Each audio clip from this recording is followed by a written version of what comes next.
बिस्मिल्लाहिर्रहमानिर्रहीम। अस्सलाम वालेकुम। जैकब न्यूज़ सां मां आहियां आबिद अली मंगरियो।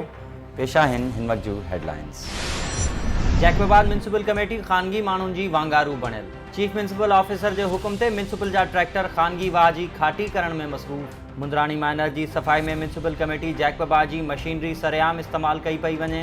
ॿुधायो पियो वञे त चीफ म्यूनसिपल ऑफिसर पारां बासर जे हुकुम ते मातहत अमले खे ख़ानगी वाह जी सफ़ाई करण जूं हिदायतूं जारी कयूं आहिनि। सफ़ाई कंदड़ अमले सहाफ़िन खे ॿुधायो त अख़्तियारियुनि जे हुकुम ते पहुता आहियूं, जॾहिं त इन सिलसिले में CMO सां राब्तो न थी सघियो आहे।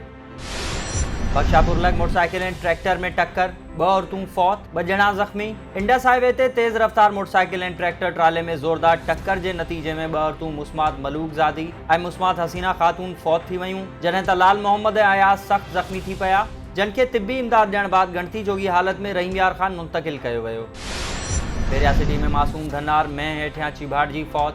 कलोड़ो कॉलोनी वासी मासूम नींगर 12 वरनि जो शहज़ाद पुट मुख़्तियार अली कलोड़ो चौपायो माल चारींदे में हेठियां अचण सबबि ज़ख़्मी थी पियो, जंहिंखे वारिस फौरी तौर नवाबशाह खणाए विया, जिते हू फौत थी वियो। गढ़ी यासीन भरिसां रिटायर पुलिस एहलकार खां फुर जी कोशिश। मज़ामत ते रतो रत। मुबारकपुर जे ॻोठ अब्दुल हकीम खोसो जो रहवासी 55 वरनि जो रिटायर्ड पुलिस ऑफिसर हाफ़िज़ अब्दुल हलीम खोसो लाड़काने खां ॻोठ अची रहियो हो त गढ़ी यासीन भरिसां हथियारबंद रोके मोटरसाइकिल फुर करण जी कोशिश कई। मज़ामत ते खेसि धकु हणी रतो रत करे छॾियो ऐं फ़रार थी विया। घारो में वापारी खां 7 लाख रुपया फुर थियण ख़िलाफ़ शटरबंद हड़ताल। गुज़िरियल राति घारो जे वापारी डालूमल खां 7 लाख रुपया फुर थियण वारे वाक़े ख़िलाफ़ वापारी एसोसिएशन जे सॾ ते टोकन शटरबंद हड़ताल करे भवनदास, मुख़्तियार लाशारी, हमीद उमरानी, रईस सिकंदर चांडियो ऐं ॿियनि जी अॻवानी में एहतजाजी रैली कढी मुज़ाहिरो कयो वियो, जंहिं बाद DSP कादिर बख़्श ख़ासख़ली वापारियुनि सां ॻाल्हियूं करे एहतजाज ख़तमु करायो ऐं वाक़े जो केस अणसुञातल फोरन ख़िलाफ़ दाख़िल कयो वियो। वाज़े रहे त अणसुञातल फोरन वापारी डालूमल खां हथियारनि जे ज़ोर ते 7 लाख रुपया फुर कया हुआ।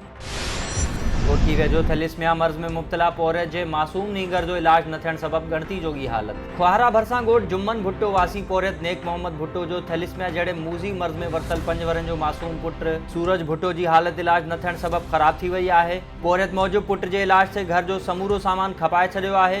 हर 15 ॾींहं रत जी थैली लॻंदी आहे। मिसकिनी सबबि उहा बि नथो लॻराए सघां। सरहंदी वारनि खे अपील आहे त मदद कई वञे। ऐं ॾहरकी में ॻोठाणे जो बिरादरी जे 62 माण्हुनि ऐं पुलिस ख़िलाफ़ एहतजाज। ॻोठ प्यारो मलिक वासी अली हसन मलिक एहतजाज कंदे दायो आहे त बिरादरी जे 62 मुमताज़ मलिक ऐं इम्तियाज़ मलिक बिना करण भाइटे अज़हर अली मलिक खे धकु हणी ज़ख़्मी कयो आहे। जवाबदार गिरफ़्तार कराए त पुलिस एहलकार मोहम्मद अली कोराई खे आज़ादु करे छॾियो। उन SSP खे अपील कई त जवाबदारनि खे गिरफ़्तार कयो वञे। हिन वक़्त ताईं जूं हेडलाइंस। वधीक ख़बरुनि ऐं अपडेट्स लाइ विज़िट कयो असांजी वेबसाइट www.jacobnewshd.com ऐं फेसबुक ते फॉलो कयो। ॾिसंदा रहो जैकब न्यूज़, ख़बर खां हक़ीक़त ताईं।